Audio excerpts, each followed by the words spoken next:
Saat kita merenungkan firman Tuhan, maka roh kita mencari petunjuk dari Tuhan Bapa kita.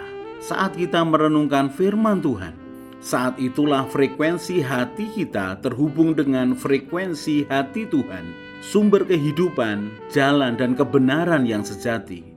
Dan petunjuk yang didapat roh kita dari kebenaran firman Tuhan akan mengajar kita, menyatakan kesalahan kita, memperbaiki kelakuan kita, dan mendidik kita dalam kebenaran.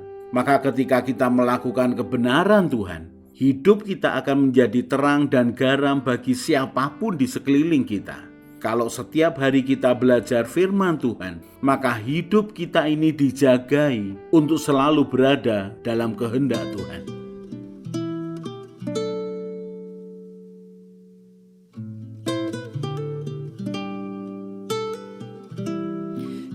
Kepuasanku berada di hadirat-Mu.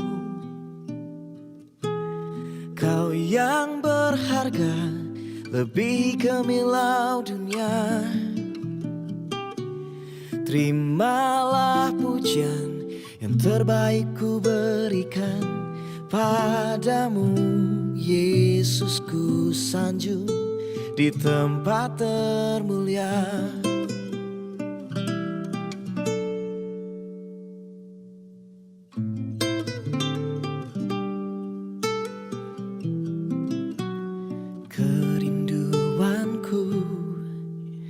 Selalu dekatmu, Yesusku, Kaulah mazmurku. Telah ku kecap, telah ku lihat kemurahan-Mu berlimpah atasku. Kepuasanku berada di hadirat-Mu. Kau yang berharga lebih gemilau dunia. Terimalah pujian yang terbaik ku berikan padamu, Yesus, ku sanjung di tempat termulia. Kepuasanku berada di hadirat-Mu. Kau yang berharga lebih gemilau dunia. Terimalah pujian yang terbaik ku berikan padamu, Yesus, ku sanjung di tempat termulia.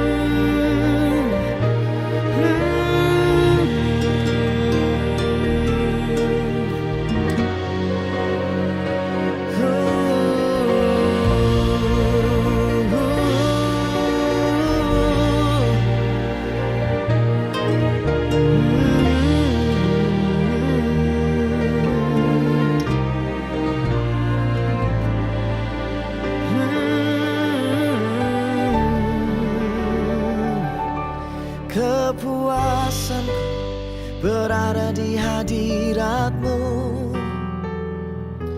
Kau yang berharga lebih gemilau dunia. Terimalah pujian yang terbaik ku berikan padamu, Yesus, ku sanjung di tempat termulia. Oh, terimalah pujian yang terbaik ku berikan padamu, Yesus, ku sanjung di tempat termulia.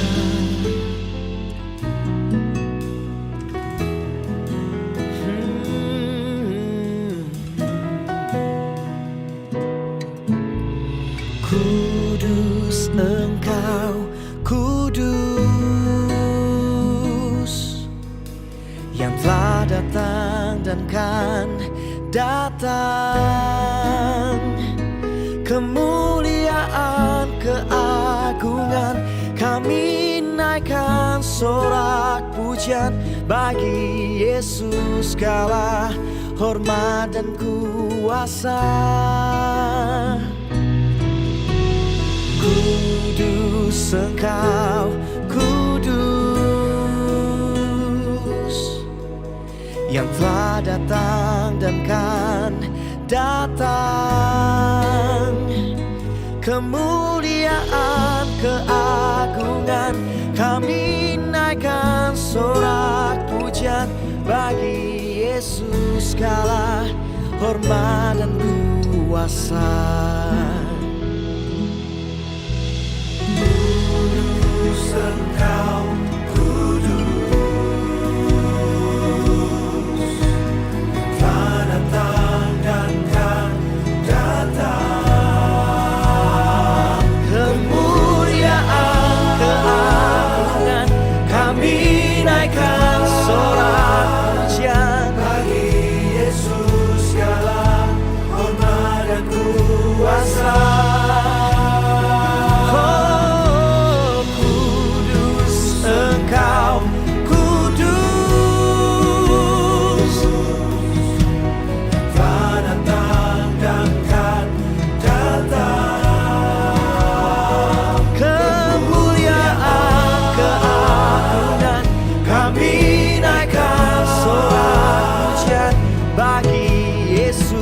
Segala hormat dan kuasa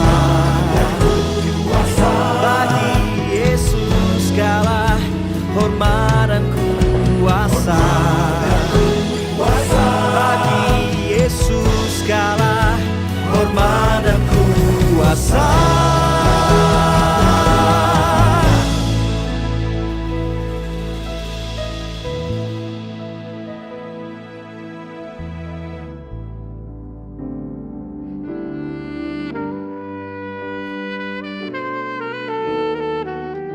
Yakobus 1 ayat 25. Tetapi barang siapa meneliti hukum yang sempurna, yaitu hukum yang memerdekakan orang, dan ia bertekun di dalamnya, jadi bukan hanya mendengar untuk melupakannya, tetapi sungguh-sungguh melakukannya, ia akan berbahagia oleh perbuatannya.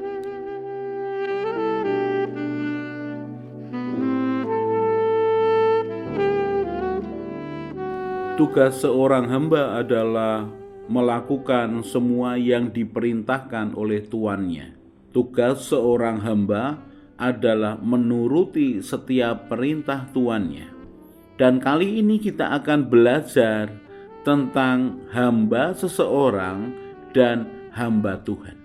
Istilah itu muncul sangat jelas ketika di dalam Yosua pasal yang pertama, ayat yang pertama dikatakan, sesudah Musa hamba Tuhan itu mati, berfirmanlah Tuhan kepada Yosua bin Nun, abdi Musa itu demikian.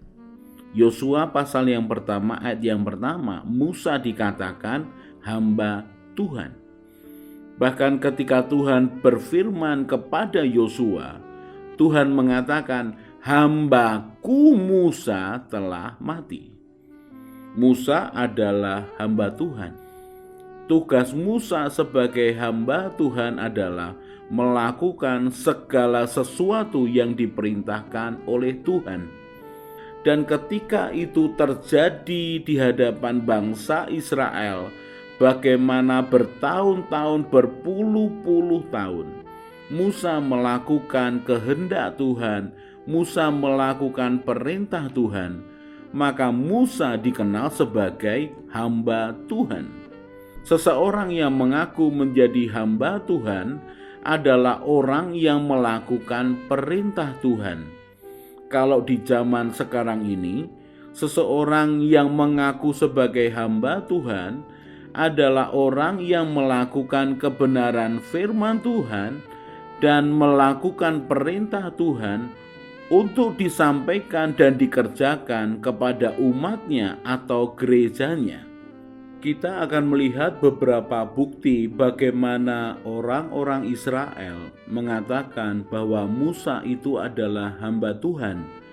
Dalam Yosua pasal yang ke-9, di mana orang-orang Gibeon menipu Yosua supaya mereka mendapatkan akan perjanjian, keamanan, dan keselamatan dari Yosua dan orang-orang Israel.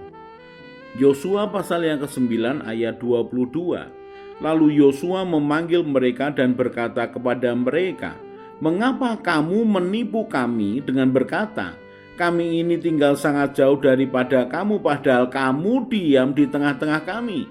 Oleh sebab itu terkutuklah kamu, dan tak putus-putusnya kamu menjadi hamba, tukang belah kayu, dan tukang timba air untuk rumah Allahku."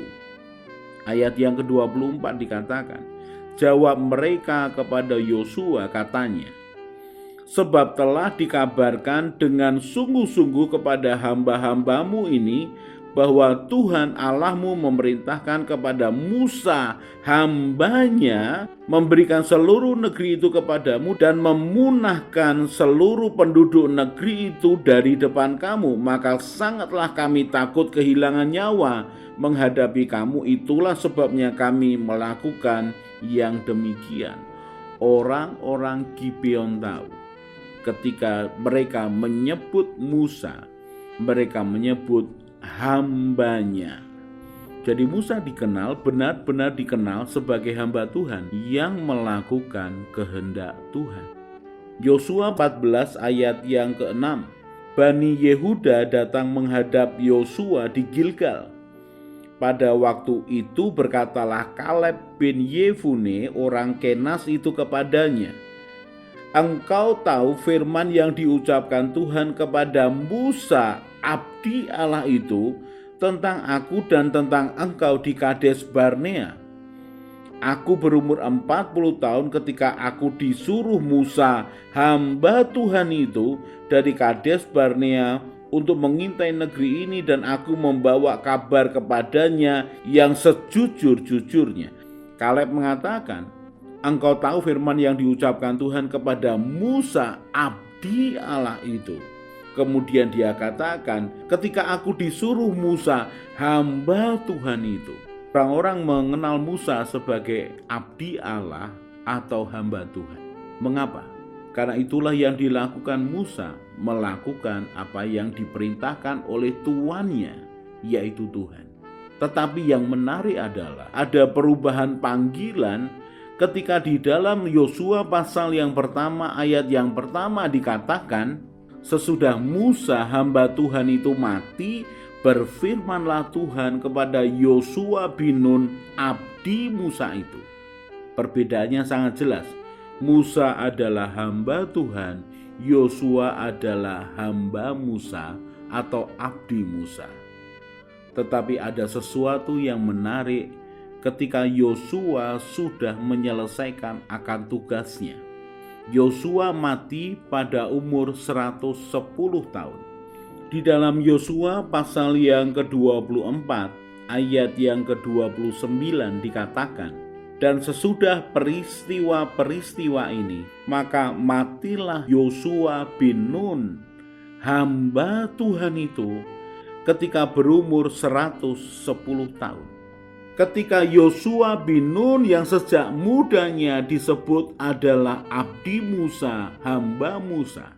Kalau kita melihat bagaimana Yosua bersama Kaleb dan para pemimpin suku-suku Israel ketika mengintai tanah Kanaan, anggap saja dia berumur 40 tahun. Maka ketika dia mati berumur 110 tahun, selama 70 tahun itu, tahun-tahun awal, predikat yang disandangnya adalah Yosua hamba Musa. Kemudian setelah Musa mati, maka Yosua memimpin orang Israel menduduki tanah Kanaan.